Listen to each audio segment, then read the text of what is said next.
Oh, I want to make sure you guys hear me.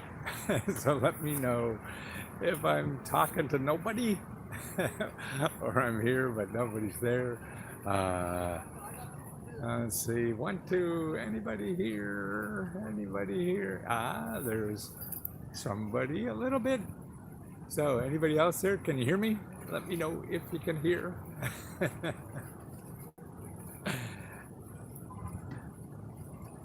Are you able to hear? Nobody hears? Nobody cares? I know there's a lot of that going around.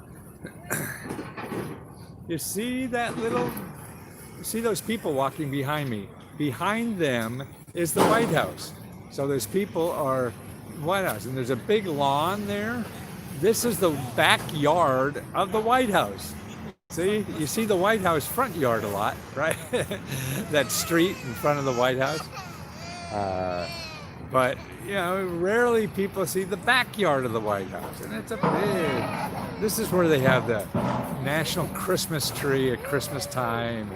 A lot of stuff happens back here, and actually, this is the view, or this is the side of the White House where the Rose Garden is. The Rose Garden is in the back of the White House, and that's behind all this grass. So now you're in the back of the White House. Another of our travel adventures in Washington, D.C. But what I want to talk about is not so much travel adventure, it's talking about what's important about researching. If you're looking for government grants, if you're struggling financially and things like that, you got to be ahead of the curve, not behind it. Because all these new things, particularly the COVID stuff, is limited amount of money. It doesn't go on forever. As soon as they run out of money, they stop it, and maybe another program comes, maybe it doesn't. But there's a lot of money going on at the local level now. That they're giving out, particularly people having trouble paying rent, paying mortgages, paying utility bills, or just food, or just basic living expenses. About half the country, I feel, are in that mode, as that they don't have enough to get by. So that's why the politicians try to solve that problem. So, to help people in the community, and the government is. It could print as much money as they want, I guess, unlike anybody else, like the banks or anybody else that has money. So they try to solve those problems. So that's why you have to be first. And if you look at some of my old videos, I tell you how to, use Google, and use Google in a way that only shows you the new stuff. Use Google in a way that Google alerts you when a new program happens in where you live. See, if you're waking up in the morning and getting a list of all the new grants that happen in your state or nationally or whatever, you're ahead of you're first in line for everything. So that's what really you have to do, is you don't want to be at the end of the line because it may run out of money by then. So it's very important, I think, in these times to do this. It's like, a company hiring somebody to fill a job. So if you're the first one, and you're the first decent candidate, they're going to hire you. This will work. If you're the last one, and even if still you're better, you don't have a chance. So that's why it's important, I think, that people start learning how to use this system.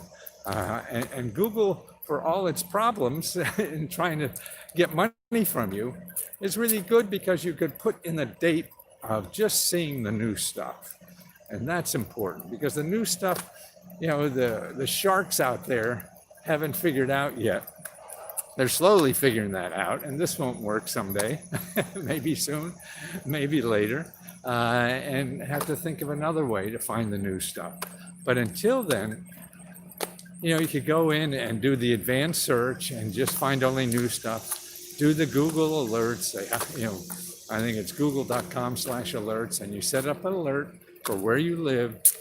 Go back in the other videos, or if you're a member of Let's Go Help, I'll send you those videos that explain it, and the reports with all that information in. Well, let me see if I can get another bit of the White House here. Oh, there's construction. Oh, man. No, you can't even see it over here now. It's not tourist friendly in Washington anymore. And when I first came to Washington, I used to run into, I had a small little business out of my apartment, and Xerox machines were very expensive. I didn't have a Xerox machine. And what I do, I just go into a government office building, and I dressed professionally at that time and stand in line at the Xerox machine, pretending I worked for the government, and just and Xerox my report and walk out of the building. Now you can't even get in buildings and all this kind of stuff, and that's all about using resources. There's always more than one way to do anything. So if you're running a new business and you think you need a Xerox machine, no, if you lived in a government office back then, or in a city that had government offices, you just walk in and use theirs. They're your Xerox machines too, right? Because you're paying for them. Well, there's probably some line I broke there in ethics or whatever, but I got through. And that was the first business I had that was successful. I even had a computer software company back in the 70s that went belly up. I got an MBA in computers. I must have been the only person in the world back in the 70s that had a software company that went belly up. And another company too that went belly up. And that's why life, and I learned the most ever by those companies failing. That's why I really believe everybody, we have to go out there and fail to really learn, because the stuff we have in our head is wrong. I got an MBA and I went out and started businesses like they taught me in MBA school. They all failed. And I said, this is stupid. I wasted all that money. And they just taught me how to run Fortune 500 companies. This is back in the 70s, which was dumb. I was just a little hustler. So then I said, well, boy, what I learned most then was that nobody cares if you fail. See, my big fear in starting businesses was that I was going to fail. My friends and family would all point at me that, great outfit. Thanks, point at me that I was a failure. And I found out after I failed 2 businesses, nobody cares. Nobody cares if you fail. We're all too involved in our own life and really don't care about you. So once I realized that, wow, nobody cares. So, and then everything I was doing, I was trying to copy somebody else. So what they told me in school, what I read and going to the seminars for, what all these things, that's like, this is the 7 keys to success. This is how to do that. This is how to do that. And I was doing all that stuff. I was told or taught or whatever, and I was still failing. And I said, oh God. And the problem was I wasn't having fun. So I was failing and not having fun. And I said, screw this. The next business I start, I'm gonna have fun. Because the worst that could happen is I fail anyway. Yeah. And that's when it changed. So that's why you see me dressing like a weirdo. I'm having fun, man. I don't know if this is gonna work or what. But in the process, every day I try to wake up and start having fun, because I have no control over anything that's success or not. There's a lot of other forces in the world determining that than me. But I know I have 2 ways to do it. Do it with anxiety or do it having fun. And I have control over that. And then somehow having fun changed everything. It just, people were attracted to that more. I was happier. That's the main thing. What are we here for? It's really selfish. And that's why I see even helping other people is the most selfish thing, because that makes you happier too. So that's why I really feel the key ingredient to anything in life is really having fun. Because then if you're having fun, you like doing it, right? If you like doing it, you're going to do it better, right? If this was like going to the dentist, if you're going to work every day is like going to the dentist, and it is for most people, it was for me when I had a normal job. Man, you just dragged it and did what you had to do and get on. But you find something to having fun, man. You don't want to go home. Like I used to be a golfer as a young kid. Man, I could play golf 36 hours a day in the rain, the snow, sleet, or hail. Going to work, I wanted everything perfect. You know, oh, I'm not going to do this, that, and everything was such a different thing. And I said, well, why can't work be like playing golf? Enjoy doing it. Can't wait to get up in the morning to do it. And that, I think, is, you know, something we all have to work for so we can contribute more to life, so we can grow more in life. You know, that's a wind machine over by the Treasury Department. See,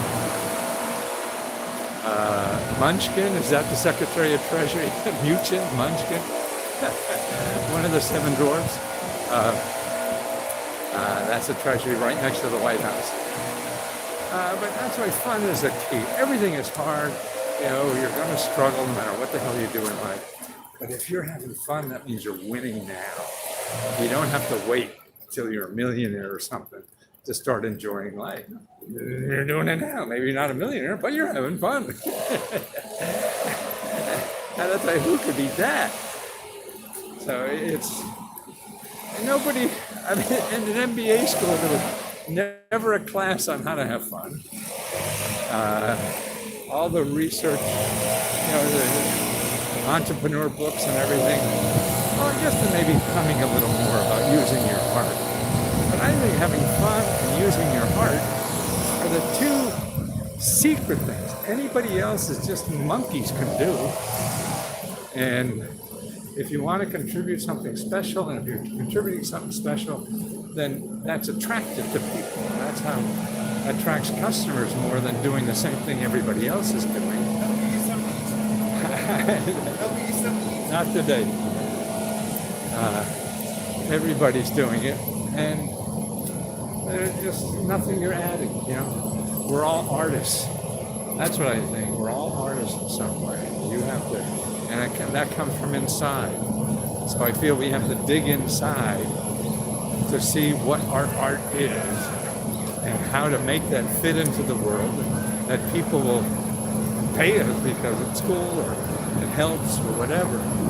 You know, and that's, so if we can find an art and get paid for it, and it takes work. It's not going to be easy. Nothing is. But if it's, I mean, all the movies you've seen about heroes and everything, they don't wake up one morning and be a hero. They work their ass off forever, years and years and years, you know. And that's what I think life is all about. Especially now. I mean, you got a chance to rethink life, think about what you really want to do.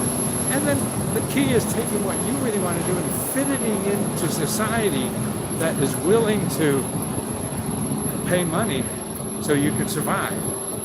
You know, or maybe it's on the side that you do. You can't figure out the way to do it. That's why I think ideal way is to do something that you're, like in the gig economy and members, you know, Let's Go Help members, let me send you a report that I have about 200 ways to use the gig economy to make money while you're figuring out what your art is or what you really want to do. You know, the trial and error you have to go through. And as I said the other day, you know, using the gig economy as a way to start your own business and be flexible at home. With no risk, no cost, no boss. And it's quicker than any business you could ever start. And that's important.